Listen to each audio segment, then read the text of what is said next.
Squad की जहाँ discussion कर रहे हैं, एक जनरल क्वेश्चन आता है, ओबियसली आप दोनों का बड़ा इमेंस एक्सपीरियंस है कि ये पाकिस्तानी क्या माइंडसेट है, क्या अप्रोच है कि आप किसी भी प्लेयर का कैरियर देखें, ख़ास तौर पे ये 1 डेकेड के अंदर तो बहुत ज़्यादा हुआ। पास में हम देखते हैं जब इनका एरा था तो एक नॉर्मल प्लेयर से एक लेजेंड बनते थे। इंजमाम की बात करें, सईद अनवर की बात करें, शुरू में फेलियर हैं, फिर एक ग्रेटेस्ट ऑफ द गेम बने, वसीम वकार भी ऐसे ही थे। ये अब जो है, अगर आप एक हिस्ट्री देखें तो चाहे बाबर आजम से स्टार्ट लें, शाहीन लें, नसीम लें, फ़हीम अशरफ लें, आप इमाद लें, नसीम शाह, किसी का भी, यू नेम इट, शादाब लें, हसन अली, ये टॉप से शुरू हुए। जब आए दुनिया में क्रिकेट के अंदर तो लगा कि इससे बेहतर दुनिया में कोई प्लेयर नहीं है। हर इवेंट के अंदर man of the match, single handy match winner, सबका डिक्लाइन। किसी एक का, कोई एक प्लेयर आप अब इस टीम में ऐसा नहीं आप बोल सकते कि जो पहले एवरेज था और अब वर्ल्ड क्लास बन गए। एक प्लेयर पाकिस्तान में नहीं है, जबकि दुनिया हम देखते हैं तो वो सब डिफरेंट स्टोरी बताती। तो आप क्या बताते, क्या ये रीज़न है? ये लड़के ग्रेटिफिकेशन हो जाती है वक्त के साथ, जब हम्बल बैकग्राउंड से आते हैं, थोड़ा पैसा आया, घर गाड़ी ले ली, सुकून कर लिया, बस दैट्स इट, और अपनी अर्ज जो हंगर है वो ख़त्म हो जाता है इनका? ये कैटेगराइजेशन है, और इसमें अगर आप ये शुरू हम बात करते हैं ना कि ये बैकडोर से आ गया या ब्लू आइड है या एक पट्टी फजूल किस्म का लफ्ज़ इस्तेमाल होता है, अगर ये थ्रू आउट ऐसा होता तो कभी सलीम मलिक, कभी अताउर रहमान, कभी मोहम्मद यूसुफ, वसीम वकार, ये सब ये टैलेंट की बेस पर आए थे, कोई सिफारिश नहीं थी, बड़ी बड़ी मॉडर्न बैकग्राउंड भी थी। अब ये जो हमारा इदारा है ना पीसीबी, हिस्टोरिकली इसका बड़ा बड़ा इंपॉर्टेंट रोल रहा है। जितने बड़े बड़े प्लेयर थे वो स्टिग्मे का शिकार हुए, उन पर दाग हो गए उनके कैरियर, उसकी जिम्मेदारी भी इनकी थी। When you see an old head on young shoulder, एक जीनियस आप देख लें, जैसे कि मोहम्मद आमिर की मिसाल आप ले लें जी, या आप सलमान बट जो एक्स्ट्राऑर्डिनरी दिमाग और एक्स्ट्राऑर्डिनरी क्रिकेटर थे, ये इसमें बोर्ड के एनवायरनमेंट का, हलाशेरी का बीच में बाकायदा एक किरदार है। ठीक है। ऊपर के आदमी हमारे यहाँ पर 25 सिस्टम पर आते रहे हैं, जाते देते चेयरमैन क्रिकेट बोर्ड जा संभाला है, और वो खुद भी आके ख़ास एजेंडे के तहत पहली और आखिरी मरतबा आते थे, और फिर उसके बाद वो माजी का हिस्सा बन जाते थे। कोई हमारे 3-4 एक्सेप्शंस की बजाय अगर आप देख लें, कार्नेलियस, नूर खां या फिर 1-2 और बीच में, who had a good tenure as a chairman, बाकी बस टाइम गुजारा। और बात तो बाकायदा उनके ऊपर बड़े बड़े संगीन किस्म के इल्ज़ाम भी लगे। हमारी बदकिस्मती है कि जो कुचों के आवाम को लगे ना, एक बदगुमानी की फ़ज़ा है। फ़हीम अशरफ या खुशदिल शाह के बारे में बार बार बात करते हो, मुझे अच्छा नहीं लगता, लेकिन एक बदगुमानी की फ़ज़ा है। दूसरा, प्लेयर्स का एटीट्यूड देखें।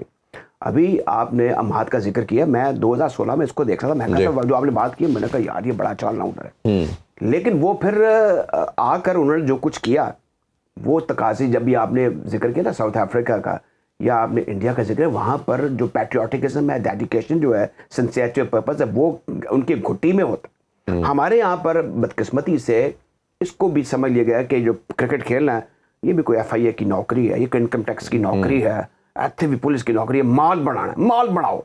अब देखें ना 26-27 बरस के अमाद भी उसमें शामिल है, आमिर भी शामिल है, या फिर 1-2 और भी है कि वो कहते हैं जी कि बस हमने अब सिर्फ T20 क्रिकेट लीग खेलनी है। अच्छा, ये इनको कौन बताने वाला नहीं है। Let the person know that I know and you know that what you are. ये तो अब हेड कोच का काम है या चेयरमैन क्रिकेट बोर्ड का काम है, अगरचे ये काम नहीं है, लेकिन हमारे यहाँ पे कल्चर ऐसा है। अब ये जो आप बात कर रहे हैं कि इस वक्त ये जो लोग बातें कर रहे हैं, जुबान खल्क को नकार है, खुद आसम जो लोग क्रिकेट को बड़ा फॉलो करते हैं, बदकिस्मती से हमने इसको उस तरह लिया नहीं है कि यार ये ऐसा खेल है जिसमें हिस्ब इख्तलाफ हो या हिस्ब इक़्तिदार हो या फिर कि कोई नजरिया हो। क्रिकेट में पाकिस्तान को सब जीतता हुआ देखना चाहते हैं। आप ये देखें, इसकी मिसालें ऐसी हैं कि स्क्वाश हो, हॉकी हो, क्रिकेट, इसी ने खुशियाँ दी है ना। वैसे तो हमें रोज़ कचौके लगते हैं, टीवी पे आप बैठ जाएं या रेडियो सुन लें या अखबार पढ़ लें, आपको कोई खबर अच्छी मिलेगी नहीं मां सवाए खेल के मैदान से। तो अब इसमें बड़ा इजी था कि ये जो था, अब इसमें जो इस वक्त मैं जिसको समझता हूँ कि वो फेयर आदमी, मेरी कोई दोस्ती या न्याज़मंदी या वो नहीं है ऐसी आगिब जावेद के साथ, वैसे ऐसे करेक्टर मैं वो मुझे भी अच्छे तरीके से मिलते हैं, मैं अच्छे तरीके से मिलता हूँ। अब मुझे बताएं, ये सब ये कह रहे हैं कि उसको खड़े हो जाना चाहिए था, क्यों खड़े हों? अभी तो हम पक्के चढ़ रहे हैं, अभी तो हमने ये ICC का इवेंट को 30 साल बाद करवा रहे हैं, हमारे पे लोगों की नज़रें हैं, वो हमें रोज़ ये कहते रहते हैं ये करवा नहीं सकते, ये है, वो है, फलान है। तो अब इसमें इसको वक्त को गुजर देना चाहिए। और जो बात आपने की है कि वो कह रहे हैं कि जी ये क्योंकि वो गेंद भारी हो जाएगा, यहाँ पे ड्यू फैक्टर है, फलां है, ये मेरे ख्याल में फेस है। आपको टीम ठीक, वो पागल है, उन्होंने यहाँ पे सारा वो मीट्रियोलॉजिस्ट भी होते हैं, जियोलॉजिस्ट भी होते हैं, उनको फिजिक्स केमिस्ट्री का भी पता है, उनके सिलेक्शन सब पता होता है। अब मुझे बताएं, आज जो टीम न्यूजीलैंड की है, इसमें 5 के करीब कुल वक्त, 2 तो पक्के कुल वक्त के स्पिनर हैं जो आपके बाबर आजम समेत सारे बैटर्स को टफ टाइम देंगे जी। उसके अलावा बाकी भी कर लेते हैं, अगर विलियमसन टीम का हिस्सा है तो वो भी लेग ब्रेक कर लेते हैं, सॉरी ऑफ ब्रेक कर लेते हैं। अब कहने का मतलब यह है कि उनके पास बजराए हैं, लातादाद फास्ट बॉलर्स हैं, आपके पास 4 फास्ट बॉलर हैं, एक निहत्ता लेग स्पिनर है जी। अब वो क्या करेगा, दैट रिमेंस, इनकी हिकमत अमली क्या है? नहीं, उनके तो बल्कि न्यूजीलैंड के 3 बन जाते हैं, सेटनर है, फिलिप है, फिर आपका ब्रेसवेल है, 3 रविंद्रा वो है, रविंद्रा चौथा है, रविंद्रा 4 है। हाँ, वो 3-3 4-4 आउट कर सकते हैं। मैं वही कह रहा हूँ, 4 स्पिनर के साथ वो इस टाइम टीम में है। तो ये सारी चीजें ऐसी हैं जो कि मेरे ख्याल में इन पे डिस्कशन होगी बाद में। बिल्कुल। और ऑब्वियसली जब हम रेगुलर की बात करते हैं, स्पेशलिस्ट की बात करते हैं, वो बहुत मैटर करता है। आप तभी खेले भी है और आपने बड़े बड़े लेजेंड्स के साथ भी टाइम गुजारा, और ग्रेट इमरान खान की कप्तानी में आप आए और आप हमेशा जिक्र करते हैं किस तरह आपको बनाया गया।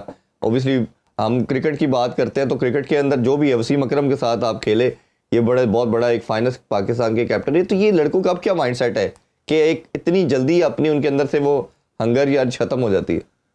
देखें इरफान भाई, हमारे यहाँ प्लेयर आता है फिर डिक्लाइन की तरफ क्यों चला जाता है? क्योंकि टैलेंट, इससे जाहिर होता है कि आपके मुल्क में टैलेंट की कमी नहीं है। जितने भी आप हिस्ट्री देख लें, इंजमाम से ले लें, आकिब वकार, वसीम भाई से, जितने भी आपके पास आए हैं प्लेयर, ये सारे टैलेंटेड प्लेयर आए हैं, किसी कोई अकेडमियों से नहीं बने होते।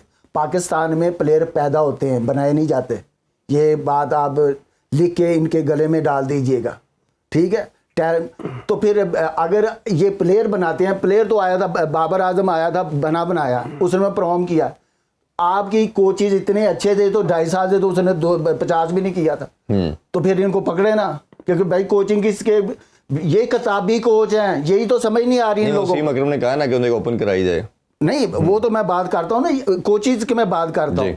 ये किताबी कोच है। अब इनको प्लेयरों को क्रिकेट पढ़ाई जा रही है, क्रिकेट सिखाई नहीं जा रही। होता है कि प्लेयर तो बना बनाया आता है, प्लेयर होता है तो आप उसको सिलेक्ट करते हैं ना। अगर प्लेयर ही ना हो तो आप सिलेक्ट कैसे करेंगे? ठीक है, तो जो पाकिस्तान से खेलता है तो वो प्लेयर ही होता है, ठीक है? उसको सिर्फ ट्यून करना होता है। हमें भी इमरान खान ने कोई चारों तरफ नहीं बता दिया था, हमें भी एक एक चीज़ करके जहाँ फॉल्ट होता था वो बता देते थे। इसी तरह मैकेनिक होता है ना, तो वो अच्छे मैकेनिक होते हैं, वो गाड़ी के एक ही स्पोर्ट को पकड़ लेते हैं जहाँ खराबी होती है। जो नकारा होते हैं ना, एम जिन्होंने पंजाबी से कहते हैं, वो पूरी गड्डी खोल लेते हैं। तो आपके कोचेज ये हैं, क्योंकि आप देख लें कि आपका जो थ्रो डाउन बंदा था कोच, वो एजुकेशनल कोच, वो आपका हेड कोच है। अब तो ये ब्लेंडर नहीं तो और क्या है? उससे क्या सीखेंगे? वो तो खुद 2-3 फर्स्ट क्लास मैच खेला, उसको क्या पता कि प्रेशर क्या चीज़ होती है, किस कंडीशन में जाके खेल रहा है। और मेरा मानना ये है कि कोचिंग तो है ही इस लेवल की, ये है कि आपने मेंटोरिंग करनी है। बाकी तो अंडर 19 या उससे निचले लेवल पे कोचिंग है ना, किसी को ठीक करना है। अंडर 16 आप किसी का बल्ला तिरछा आ रहा है तो अब आप कैसे करेंगे 29-30 साल के प्लेयर का? ऊपर से आप देख लें कि आपके पास ओपनर नहीं है, ये मंटोर किधर गए हैं? आप कहते हैं कि जो मोहसिन नकवी साहब हैं, आपकी रिस्पेक्ट भी करता, विद ड्यू रिस्पेक्ट, ठीक है? आप मुझे बताएं, आपने कहा था वर्ल्ड कप हमारे, हम अपनी टीम दोबारा रीबिल्ड करेंगे और इसमें यंगस्टर होंगे, और आपकी तो सारी टीम, मैंने रात को सारा देख रहा था, 4 लड़के जो 25-26 साल के हैं, बाकी सारे आपके ओवर 30 हैं। ये आपकी यंग, जिसको आप कहते हैं कि हम यंग टीम बना दी, 6 महीने से तो आपने काम नहीं किया, मंटोरों को लाखों रुपया दे रहे हैं। उस पे तो ये है कि इंडिया ने भी पुराने डाले हैं, इसमें भी हम नहीं, वो एक मिनट, मंटोर किधर है जब आपके पास ओपनर नहीं है? ओपनर एक अनफिट हुआ है तो इन मंटोरों का काम तो था। सिलेक्शन कमेटी था, मंटोरों ने तो नहीं जब सिलेक्शन कमेटी पे, इसका मतलब ये है कि आप जब आपने मंटोरों को बनाया कि ये हमारी टीम का सिलेक्शन का भी हिस्सा होंगे और ये प्लेयर भी डेवलप करेंगे, तो किधर है? ऊपर से आप एक और ब्लेंडर कर देते हैं, टीम आपके प्लेयर जो है वो विकेट पे स्टे नहीं करते, इसके मीन के उनका डिफेंस स्ट्रॉन्ग नहीं है, और आपने कैंप लगा दिया चौके छिके वाला, ठीक है? चौके छिके मार दो तो ये आउट हो रहे हैं, इनको समझ नहीं आ रही, और जो जॉब लेते हैं उनको वो भी सारों को पावर हिटिंग सिखाएं। T20 में हमारा बड़ा डिक्लाइन आ गया।